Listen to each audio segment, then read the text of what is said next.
Hello friends, তোমরা সবাই কেমন আছো? আশা করছি সবাই খুব ভালো আছো। তো আমি তোমাদের জন্য আজকে একটি স্লিভলেস ব্লাউজ নিয়ে হাজির হয়ে গেলাম। তোমরা খুব ভালোভাবে এটি দেখতে থাকো। আশা করছি সবাই তোমরা খুব ইজিলি বানাতে পারবে। তো এক্সট্রা কোনো কাপড় আমি ইউজ করব না, অনলি ফর ব্লাউজ কাটিং ছাড়া। দেখো এখানে আমি প্রথমে 4 ভাঁজ করে কাপড়টি নিয়ে নিয়েছি। এটা আমি একটা কটনের ওপরে বানাচ্ছি, তোমরা যে কোনো কাপড়ের উপর বানাতে পারবে। দেখো আমি এখানে 15.5 আমার এটা লেন্থ রাখবো, কিন্তু আমি 17 নিয়ে নিচ্ছি, যে কারণ আমি কোনো এক্সট্রা পট্টি বা কিছু ইউজ করব না, টোটাল ব্লাউজ থেকেই করব। তো প্রথম আমি 3.5 মতো গলাটা নিয়ে নিলাম কাঁধ, তার সঙ্গে আরো 2 অ্যাড করে দিলাম সাইডের। তো এখানে আমি 6.5 নিয়ে নিলাম তোমার আর্মহোল। আর গলার ডিপটা তোমরা তোমাদের হিসাবে রাখবে, আমি 6 মতো নিয়ে নিচ্ছি। তো এবার এখানে আমি মেজারমেন্ট হিসাবে করে দেখো এখানে আমি 1 নিচ্ছি, কারণ আমাদের স্লিভ দিয়ে ব্লাউজ গুলো আমরা দুদিকে 1.5 আর 1 করে নিই, কিন্তু এখানে টোটাল দুটোই আমি 1 নিব।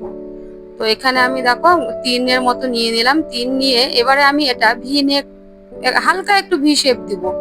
তোমরা তোমাদের মতো যে কোনো শেপই দিতে পারো, এটা কোনো ব্যাপার নেই। এখানে দেখো 2.5 ইঞ্চের মতো রয়েছে। আমি যখন এটা মানে তোমার কমপ্লিট করব, তখন আমি মোটামুটি 1.5 ইঞ্চের মতো আমি রাখবো। তো এবারে আমি ফ্রন্টটা মানে তোমার আলাদা করে রেখে নিচ্ছি, নিয়ে বাকি ব্যাকটা করে নেবো। দেখো এইভাবে কেটে নিয়ে এটাকে আমি ফ্রন্টটাকে আলাদা করে নিচ্ছি। এবার ব্যাক সাইডটাতে আমি এটার জন্য গলাটা একটু ডিপ করব। তো সেজন্য আমার যতটা ডিপ প্রয়োজন আমি ততটাই নিচ্ছি। তো তোমরা তোমাদের হিসাবে ডিপ নেকটা নিয়ে নিবে। আমি টোটালি ডিপটা রাখছি এখানে 10। এখানে আমি রাউন্ড শেপে দিচ্ছি, গলার শেপটা পুরো রাউন্ড রাখবো পেছনটা।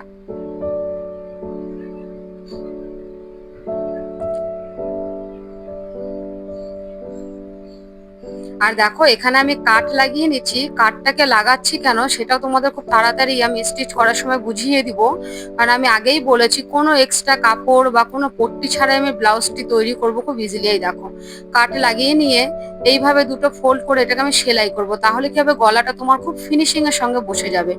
খুবই ইজি এটা বানাতে, তোমরা যে কেউ নতুন যারা তারাও সহজে বানিয়ে নিতে পারবে। এই দেখো এইভাবে আমি দুটোকেই সেলাই করে নিব। যেখানে যেখানে আমার পট্টি লাগানোর দরকার আমরা লাগাই অন্য সব ব্লাউজে, সেটা আমি করব না। এটা আমি মোটামুটি তোমার মানে আধ ঘন্টার মতো আমার সময় লেগেছে ব্লাউজটা তৈরি করতে। এতটাই সহজ আর ইজি ভাবে ব্লাউজটি তৈরি করে নিয়েছিলাম। এইভাবে তোমরা যেখানে যতটা কাট লাগিয়েছি সেখানে একটা ফোল্ড করবে, তার বাইরে গিয়ে আরেকটু নিয়ে ফোল্ডটা করবে, তাহলে তোমাদের ফিনিশিংটা খুব সুন্দর আসবে। দেখো আমার একটা পুরো ফিনিশিং, আমার পেছনের ব্যাক নেকটা দেখো কত সুন্দর ফিনিশিং এর সঙ্গে এসছে। টোটাল কমপ্লিট হয়ে যাওয়ার পরে তোমরা একটু আয়রন করে নিবে, এর মধ্যে দেখবে ফিনিশিংটা খুবই সুন্দর আসবে। এবারে আমি এটা ফ্রন্ট নেকটা আমি এইভাবে করে নিচ্ছি। চলো এটা কমপ্লিট করে আবার আসছি।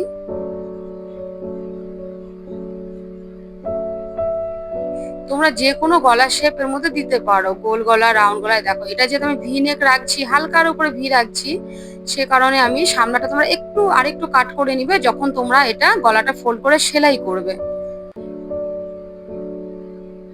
দেখলে কত তাড়াতাড়ি কত সহজ সময়ের মধ্যে এটা আমার হয়ে যাচ্ছে। তো এর মধ্যে আমার গলাটা কমপ্লিট হয়ে গেল। দেখো তোমরা নিজেরাও দেখতে পাচ্ছ কতটা ফিনিশিং এসছে। এবারে আমি নিচের দিকটাতে ফোল্ড করে নিব। আমি যেহেতু 1.5 ইঞ্চির মতো নিচে বেশি নিয়েছিলাম, তো সেটাই আমি হচ্ছে ফোল্ড করে নিচ্ছি। কোনো টিকেন ইউজ করছি না আমি এখানে, ডাইরেক্টলি ফোল্ড করে নিচ্ছি।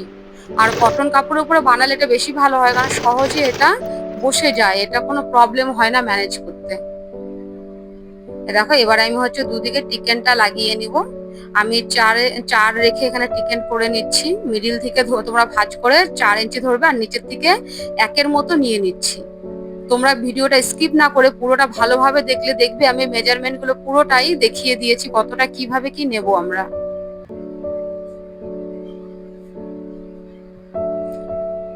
এটা আমি সামনের দিকে টিকেনটাকে এখন লাগাচ্ছি। এই দেখো 1 ইঞ্চির মতো নিচের থেকে চওড়া করে একদম ওপর পর্যন্ত তুলে আমি মোটামুটি 5 ইঞ্চের মতো ওপরে টিকেনটা টেনেছি। একদম লাস্ট অবশিষ্ট এটা মিলিয়ে দিয়েছি।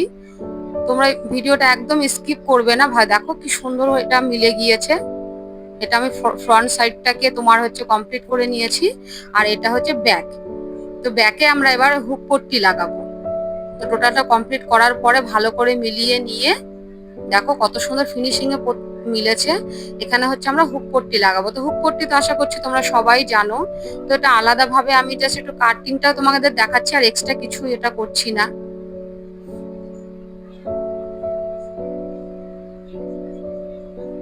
হ্যাঁ দেখো, এটা করে এদিকে ভেতরে দিয়ে দিব হুক লাগানোর জন্য, আর এটা হচ্ছে হুক পট্টিটা, যেটা হুকের ঘর বানাবো আমরা। আর এখানে টিকেন দিয়ে দিচ্ছি, এটা ফোল্ড করে দিচ্ছি।